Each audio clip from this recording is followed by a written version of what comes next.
कई बार आपने देखा होगा कि जब भी घर में किसी व्यक्ति की मृत्यु होती है तो घर में उनके फोटो लगा देते हैं और उसमें एक फूल माला डाल देते हैं। क्योंकि हिंदू धर्म के मुताबिक हिंदू सिर्फ आत्मा की पूजा करते हैं, शरीर की नहीं, इसलिए शरीर का दाह संस्कार कर दिया जाता है। इसलिए अगर भगवान के साथ मृत व्यक्ति की पूजा होती है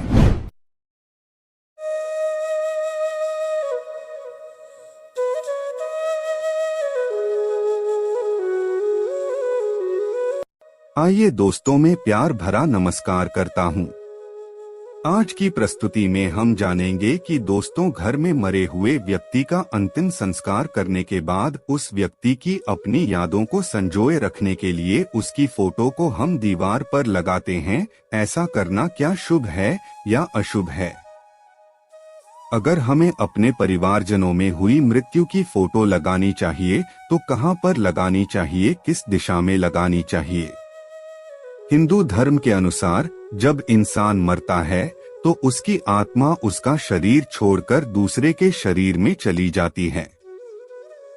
क्योंकि हिंदू धर्म के मुताबिक हिंदू सिर्फ आत्मा की पूजा करते हैं, शरीर की नहीं, इसलिए शरीर का दाह संस्कार कर दिया जाता है। इसलिए अगर भगवान के साथ मृत व्यक्ति की पूजा होती है तो उसे भगवान की निंदा ही माना जाता है। दोस्तों, मैं एक बहुत प्यारा श्लोक लिखता हूं यहाँ पर।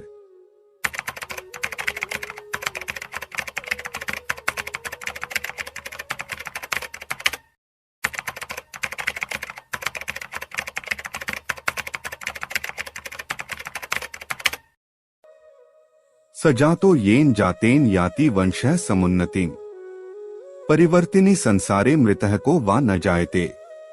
अर्थात कहने का मतलब यह है कि संसार में जन्म मरण का चक्र चलता ही रहता है, लेकिन जन्म लेना उसका सफल है, जिसके जन्म से कुल की उन्नति हो।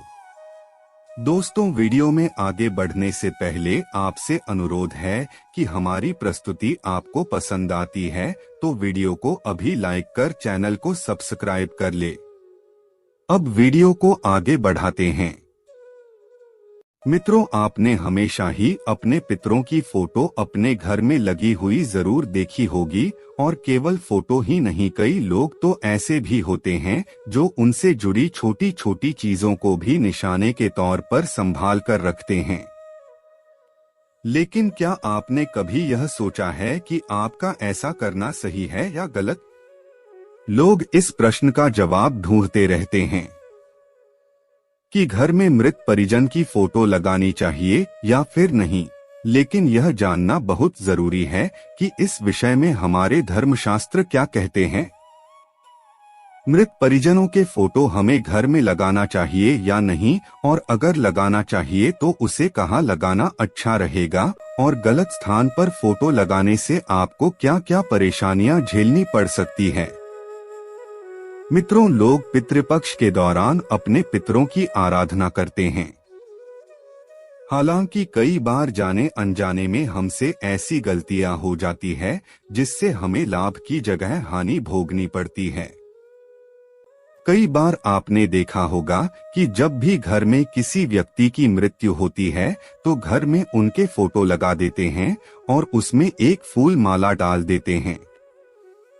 लेकिन क्या आपको मालूम है कि इन फोटो को कहां और कैसे लगाना चाहिए? क्योंकि शास्त्रों में इसका भी एक नियम बताया गया है। अगर आप अनुचित स्थान पर मृत परिजन की फोटो लगाते हैं तो उसे आपको हानि हो सकती है। मित्रों, कई लोग ऐसे भी होते हैं जो मृत परिजन के फोटो घर के मंदिर या फिर देवी देवता के साथ लगा देते हैं, जो कि ऐसा करना बहुत गलत माना जाता है। इससे आपको लाभ की जगह हानि का सामना करना पड़ सकता है, क्योंकि देवी या देवता पितरों से बढ़कर होते हैं और ऐसा करना देवदोष की श्रेणी में आता है। मरने वाले लोगों की फोटो घर के मध्य भाग में बिल्कुल भी नहीं लगाना चाहिए। इससे आपका मान सम्मान कम होने लगता है। इसके अलावा पश्चिम या दक्षिण की दीवारों पर भी आपको मृत परिजनों की फोटो नहीं लगानी चाहिए। इससे धन संबंधित समस्याओं का सामना करना पड़ता है। पितरों की फोटो घर में एक से अधिक स्थानों पर नहीं लगानी चाहिए। ऐसा करने से घर में तनाव की स्थिति पैदा होती है। इसके अलावा पितरों की तस्वीर का लटकना या झूलना भी सही नहीं माना जाता। मरने वाले लोगों की फोटो जीवित लोगों के साथ कभी भी नहीं लगानी चाहिए। इससे स्वभाव में नकारात्मकता का संचार होने लगता है।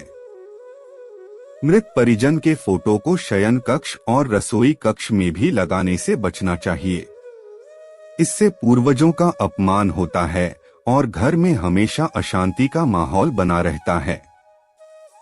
अब आपके मन में यह प्रश्न जरूर उठ रहा होगा कि मृत परिजनों के फोटो को कहाँ लगाना चाहिए, तो आइए उसे भी जान लेते हैं। वास्तुशास्त्र के अनुसार अगर घर में पूजा पाठ का स्थान उत्तर पूर्व में है तो पितरों के फोटो को पूर्व में लगाया जा सकता है। वहीं अगर पूजा स्थान पूर्व दिशा की ओर है तो फोटो को आप ईशान कोण में लगा सकते हैं। अगर पूजा घर के अलावा किसी कमरे में पूर्वजों की तस्वीर लगा रहे हैं तो उत्तर दिशा की दीवार पर आपको उनकी फोटो लगानी चाहिए, जिससे पूर्वजों का चेहरा दक्षिण की ओर रहे। यहाँ मृत परिजनों की फोटो लगाने का सबसे अच्छा स्थान माना जाता है। पूर्वजों की फोटो घर के किसी एक ही स्थान पर लगाने चाहिए। वह स्थान ऐसा होना चाहिए जो दिशा दोष से मुक्त हो। जब भी आप मृत परिजनों की फोटो अपने घर में लगाएं, तो फोटो के नीचे किसी भी लकड़ी के गट्टे का उपयोग जरूर करें, जिससे फोटो लटका या फिर झूलता हुआ दिखाई ना दे। मित्रों, घर के पूर्वजों की फोटो केवल आपको देखने के लिए है, किसी दूसरे के लिए नहीं। इसीलिए आपको उसे ऐसे स्थान पर ही लगाने चाहिए जहां पर किसी अतिथि की नजर ना पड़े और आप भी उन्हें प्रतिदिन ना देखें, तो यह आपके लिए अच्छा है। हालांकि आपकी भावनाएं उनसे जुड़ी हुई हैं, लेकिन उन्हें प्रतिदिन याद करने से आपके भविष्य पर इसका बुरा असर पड़ सकता है। मित्रों, यह भी माना जाता है कि हर समय पूर्वजों को याद करते रहने से मन में उदासी और निराशा की भावना उत्पन्न होने लगते हैं, जिससे किसी भी काम में पूरा फोकस नहीं हो पाता। अगर आप अपने पितरों की तस्वीर को अनुकूल स्थान इतना उत्पन्न होने लगते हैं जिससे किसी भी काम में पूरा फोकस नहीं हो पाता। अगर आप अपने पितरों के तस्वीर को अनुकूल स्थान पर नहीं लगाते तो इससे आपको कई तरह की समस्याओं का सामना करना पड़ सकता है, जैसे मानसिक तनाव, व्यापार में हानि, परिश्रम करने के बावजूद भी फल की प्राप्ति ना हो, ना विवाह या फिर वैवाहिक जीवन में समस्या उत्पन्न होना। अगर आम भाषा में कहा जाए तो व्यक्ति और उसके पूरे परिवार को समस्याओं का सामना करना पड़ता है। पितृ दोष होने पर अनुकूल ग्रहों की स्थिति, गोचर दशाएं ठीक होने पर भी शुभ फल की प्राप्ति नहीं हो पाती। कितना भी पूजा पाठ, दान पुण्य और देवी की अर्चना की जाए फिर भी उनको उसका सही फल नहीं मिल पाता। माना जाता है कि हमारे ऊपर मुख्य रूप से 5 ऋण होते हैं: मातृ ऋण, पितृ ऋण, मनुष्य ऋण, देव ऋण और ऋषि ऋण। यहाँ ऋण नहीं चुकाने पर हमें निश्चित रूप से श्राप मिलता है। मित्रों, पितृदोष 2 प्रकार से प्रभावित करते हैं: अधोगति वाले पितरों के कारण और ऊर्ध्वगति पितरों के कारण। उद्योगकी वाले पितृ दोषों का कारण परिजनों द्वारा किया गया गलत आचरण, बेईमानी से कमाया गया धन और उसका गलत लोगों द्वारा उपभोग है, और परिवार के किसी प्रियजन को बिना किसी कारण के कष्ट देने पर भी पुत्र क्रोधित हो जाते हैं और परिवार के सदस्यों को श्राप दे देते हैं और अपनी शक्ति से नकारात्मक फल देते हैं। ऊर्ध्वगति वाले पितृ सामान्यतः पितृ दोष उत्पन्न नहीं करते हैं, लेकिन उनका किसी भी रूप में अपमान करने पर अथवा परिवार के पारंपरिक रीति रिवाजों का पालन नहीं करने पर वह पितृ दोष उत्पन्न करते हैं। कई बार आपने देखा होगा कि लोगों के जीवन में परेशानियां खत्म होने का नाम ही नहीं लेती, वह चाहे जितना भी समय और धन खर्च कर लें, लेकिन उनके कार्य में उन्हें सफलता नहीं मिल पाती। ऐसे लोगों की कुंडली में निश्चित रूप से पितृदोष ही होते हैं। यह दोष पीढ़ी दर पीढ़ी परेशानियां उत्पन्न करते रहते हैं। जब तक पितृदोष का विधि विधान से निवारण नहीं किया जाता, तब तक आने वाली पीढ़ियों को भी कष्ट देते रहते हैं।